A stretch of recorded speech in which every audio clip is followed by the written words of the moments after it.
mời quý vị theo dõi sau đây những hình ảnh tưởng niệm cựu đại tá Paul Jacob, là người đã cứu trên 32.000 người Việt Nam trên Biển Đông sau ngày 30 tháng 4 năm 1975.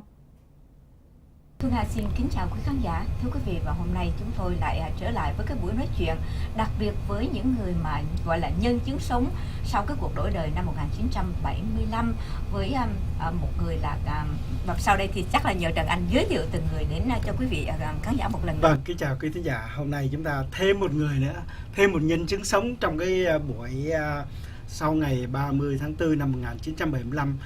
Đây là một thủy thủ của Hải quân, là thuộc cái đoàn USS Kirk. Tên của ông ta là Chipman.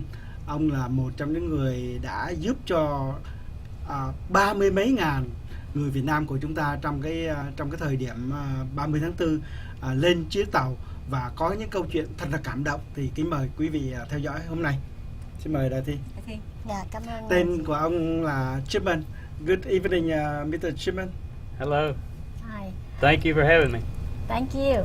And next to Kent Chipman is Mr. Paul Jacob. Paul Yes. Jacob is the captain of the USS Kirk. Yes. And you're here today to tell us about the events, what happened during that day. That's correct. And next to Mr. Jacobs is Mr. Jan Herman. And you're a historian of the U.S. military, Navy, The medical. Navy Yes. Medical Department. Dạ vâng. Và thưa quý vị, và cái người mà đang ngồi mặc một cái bộ uniform rất là đẹp và trước mặt quý vị đây, đó là ông Chipman. Ông là một thủy thủ đã làm việc trong cái thời gian mà cái chiếc tức là mình gọi là chiến hạm USS mà có tên là Kirk. Mr. Chipman, can you recall what happened and what did you see, what you saw on 1975? What were your duties on that day? Well, we stood our regular watch and then just stood ready for any event that may occur. And the biggest event was when the big Chinook came out and hovered over our fantail. It couldn't make it out to the bigger ships and hovered right over our fantail, and they dropped the people out, babies, women, and we caught them in our arms as they hovered over the fantail about 10 foot above our heads. And then the captain or the pilot of the Chinook took it over and ditched it, and he dove out the side and we pulled them out. Everybody just was ready to assist in any way they can. It'd be real quiet for a long period of time, and then the sky would fill full of helicopters, and we'd land them and take people out as quick as we could and shove it over the side and bring another one in. It was periods of real calm, and then all of a sudden just chaos, and then also anything that would float or fly was coming out, and we'd take all the people out. And When you mentioned the Chinook dropping people off, yes. you said 10 feet in the air, In the air. just dropping people off. Yes, it And hovered. you were down on the ship catching them? Yes, it hovered above us. It was too big to land on our small ship. We was on a little destroyer, and it was too big to land on our ship, and it couldn't make it to the bigger ships. And it hovered over the back of the ship 10, 15 foot above us, and they dropped the babies out. And I was one of the volunteers and went out there under the helicopter as it was hovering. It was loud, you couldn't hear Dạ vâng. anything. I was just looking up and catching them. Do you know how many people on that Chinook? No, the captain just recently told me 12 people. Dạ, dạ. Vâng, thì thưa quý vị, thì ông nói rằng những cái chiếc mà tàu bay mà Chinook đó hả, họ không có thể nào mà họ có thể là đậu xuống một cái chiếc tàu mà nó hơi nhỏ đối với cái chiếc máy bay đó. Vì vậy cho nên là ở trên đó họ cứ thả những cái trẻ em xuống, mà như vậy là cao của khoảng là 10 feet là cũng là cao lắm, phải không? Và ông là người phải giơ cái bàn tay ra mà hứng. On the babies, no adults. No, there were babies and adults. I caught one small baby, and then a small woman. I don't know how old, but a small woman I remember. Wasn't very big, but as an adult. Yeah, and how do you feel? How did you feel at that time? What is your first reaction Yeah. to do that? Well, our ship always had a helicopter on board for anti-submarine defense, and I was used to running out as one of the guys that chained the helicopter down, so I'd been out under a helicopter, Mm. Oh. but you know, it would land on the fantail and we'd go out and chain it down. Well, I was used to the noise, but when it was hovering above us and they started dropping people out, I was amazed that I was able to catch them and not drop them, but I caught them. I Because didn't you were drop not trained to catch people like that. no. I couldn't believe, I caught them. I said, oh, I got them, and they didn't hit the deck. And I ran back and then ran back out there to catch another, and the noise was just tremendous, and the wind from the helicopter, you couldn't hear, or, it was it's one of the biggest helicopters made, the big Chinook CH-47. And then the pilot took it off our starboard side and hovered right over the water, had the tires touching the water, and he flipped it up, and as he was flipping it up, he dove out the side, and when the blades hit the water, they went flying off, and I just knew somebody was going to get killed from the blades, but they went away from the ship. It was the events, the way everything happened, there was somebody watching over. Oh, I'm sure. I'm You sure. know? He actually caught the pilot's son, 4-year-old son, and the Navy is headed up to interview that family. We located that family, Wow. and they'll expected to come to the reunion. Captain Jacob, can you tell us what's the mission that time? When we were assigned to about 5,000 yards off the embassy to provide naval gunfire support, and our expectations were we were going to see a lot of people trying to escape, but we never thought we would be taking on helicopters and pushing them over the site.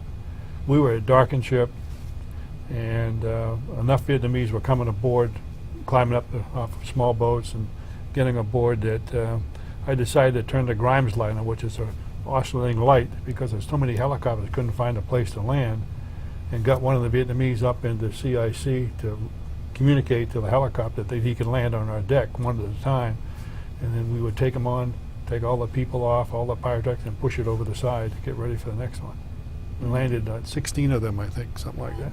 Was it a dangerous mission for you to be hanging Well, around well, the water at we- the time of the war? Yeah, we could have got shot at. We could have. Oh, yes. See, but the guy that really we're looking for is that young enlisted guy who stood on that flight deck when helicopters were hitting each other and didn't move, because he was landing a pilot on a moving deck, and the pilot was watching him motion that plane down, and when one hit the other, he didn't flinch because he saw women and children on that plane.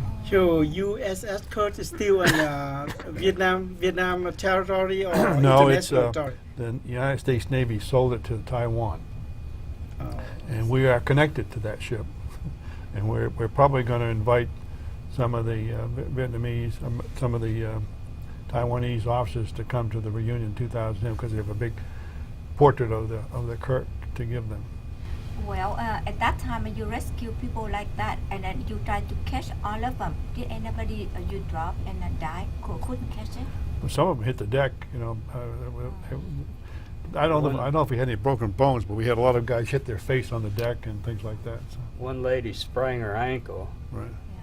but But no fatalities? No. no, it's quite That's amazing. amazing. Yeah. The scariest, and I can't believe no one got hurt, is when we had shoved on either side of the hangar trying to save the helicopter, take them back. They're expensive. Well, another bird came in, what the captain was saying, and the blades hit the back of the other helicopter, and I was standing back there with a fire hose. You always have a fire hose ready on either side of the hangar on the flight deck, so if a fire breaks out, you can immediately respond to the emergency. And when the blades hit the other one, it was just stuff flying everywhere, and the noise was tremendous. It sounded like 3 car wrecks happening at the same time, and nobody got hurt. Now, why? It's amazing. I know somebody, that a higher power was watching over us to go through that, and nobody got hurt. We actually had holes, shrapnel holes in the flight deck hangar window Yes. on either side of McClellan, who was standing there. Yes. How do you plan to feed the people with about 30,000 people on a... That was a good question. We took on it was 100-degree heat, and we got a Mike 8, which is about 8,000, about probably 40,000 pounds of rice, and we brought the rice to the end of the ship in 60-pound bags. And the bosun mate, like some of our Filipinos don't weigh 100 pounds, and they were moving 60-pound bags of rice into the deck. They'd pass out, the bosun mate would hose them down and get back in the line there, and we unloaded that boat in 30 minutes. Then we have to pass the rice down into the whaleboat and get it over to the ships, so we feed them, and that's how we move rice and water. Chúng ta vừa nói chuyện với ông Ken thì ông kể lại là ông đã cứu được, ông đã hứng được một số trẻ em và người lớn trên chiếc máy bay, những chiếc máy bay trực thăng mà thả xuống như vậy. Thì có một vài người cũng có gãy tay gãy chân một chút, nhưng mà ai cũng an toàn tính mạng, không sao cả. Và ông thuyền trưởng Jacob cũng mới vừa kể với chúng ta là chiếc tàu của ông đã đem rất là được thức ăn và thực phẩm tới cho người tị nạn trên tàu, cũng như là chiếc tàu của ông cũng rất là lo sợ đã bị Cộng sản Việt Nam bắn vào tàu, dù là ông đang ở hải phận quốc tế lúc đó, nhưng mà ông đã cố gắng hết sức để mà cứu được 30 mấy ngàn người Việt Nam vào cái ngày 30 tháng 4. And when you rescued the Vietnamese refugee like that, did you get any order from the government? No, this was all. First of all, the evacuation of the Vietnamese Navy wasn't even part of the operation order. It was me going alongside the 7th Fleet Admiral's blue ship, a Blue Ridge, and getting a verbal order to go back to get them. There was nothing written. Yes. Just do the best job you know how. And I got a call from him, I guess in 2003, wanted to speak to my medical staff, and I laughed. Said, we only. How long are Vietnamese people on your ship? They were on the ship probably for 30 April to 7 May till we deposited them in Subic Bay. So it's not too far. So Yeah, but it was the water was as flat as that table the entire time, and I've never seen that in 15 years I've been over there. Mr. Herman, you are the historian of this event. Yes. How are your feelings when these stories were told to you? Well, it's quite a privilege to have interviewed many of the people who took part in this operation, both former sailors and crew and officers of the USS Kirk.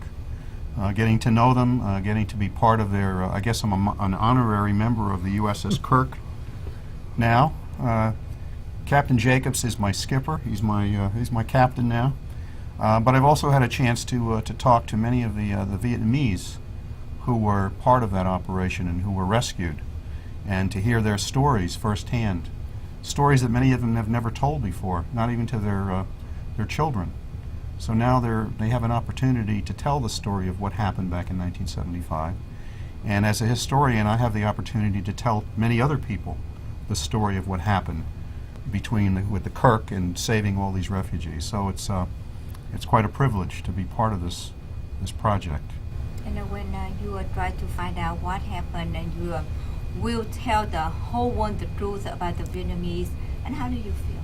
How do you feel about those people try to escape from the communists to search for freedom, and they rather die on the sea rather than to live with the communists? How do you feel about that? Well, the risk they took, many of these people, refugees often don't know where they're going.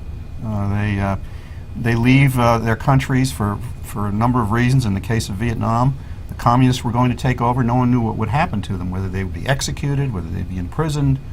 And they decided freedom was more important than anything else. And so they made this bid for freedom by either going in small boats or getting on helicopters, and many of them said they would rather die than live in Vietnam under communism. So they took tremendous risks, many of them. Many of them didn't make it, obviously. Yes. The people that I've been dealing with are those lucky ones. We call them the lucky few. That's the name of our film. It will be called The Lucky Few, the documentary we're making right now. But they consider themselves lucky, and certainly the ones who ended up on the USS Kirk were the luckiest of the lucky few because of the way they were treated, the way they were ushered to freedom across the South China Sea, and all the stories you've heard about the South China Sea being calm for 10 days, perfectly calm, very unusual. The fact that no one was injured when these helicopters collided. The fact that the pilot of this Chinook was able to get all his people safely aboard the Kirk. The most serious injury was perhaps a sprained ankle. And the fact that they were all able to get to the Philippines is just a miracle. And it certainly does speak for a higher power looking after the welfare of the crew of the Kirk and the Vietnamese that they saved. Beside the USS Kirk, do you know any other ship? Oh yes, we were the first ones on the scene, and I think about 12 hours we had most of those ships underway headed east, and then the next morning the USS Cook, which is a sister ship to the Kirk, she was a 1083. He came down, and we used their corpsmen, a lot of their people, and then we had several other ships come down the next day. The Air Force dropped 55-gallon drums of medical supplies, everything from diapers to kaopectate, to you name it. And if it wasn't flat, we'd have a hell of a job getting those 55-gallon drums into the whaleboat. So guys would get in the water and push it up. Dạ vâng, thì đây là một cái cuộc mà cứu người, kêu bằng cứu người vượt biển đó phải không? Dạ vâng, rất là cam go, và các ông cũng đã kể qua những cái câu chuyện đó. Và thưa quý vị, và nếu mà quý vị nào mà đang xem cái chương trình này mà quý vị muốn liên lạc với những cái người mà nhân chứng sống, nhất là ông Jacob, là ông là thuyền trưởng của chiếc chiến hạm Kirk, và cũng như là ông Shipman là một người thủy thủ đoàn đã cứu những người ở trên cái chiến hạm đó, cũng như là ông Herman, ông là một sử gia mà ông cố gắng đem những cái sự thật mà những người tị nạn nghĩa là chạy trốn cái thiên đường, gọi là thiên đường cộng sản đó, đã trải qua những cái giây phút cực khổ như thế nào. Thì how people can contact you, you know, after this show? Quý vị khán giả nếu mà có mặt trên chiếc tàu hoặc là có biết tin về những người tị nạn trên 32 chiếc tàu đó, xin liên lạc với ông Jacobs hoặc là ông Herman qua địa chỉ USS Kirk 1087@yahoo.com, tức là chữ USS KIRK 1087@yahoo.com. Xin kính chào quý vị.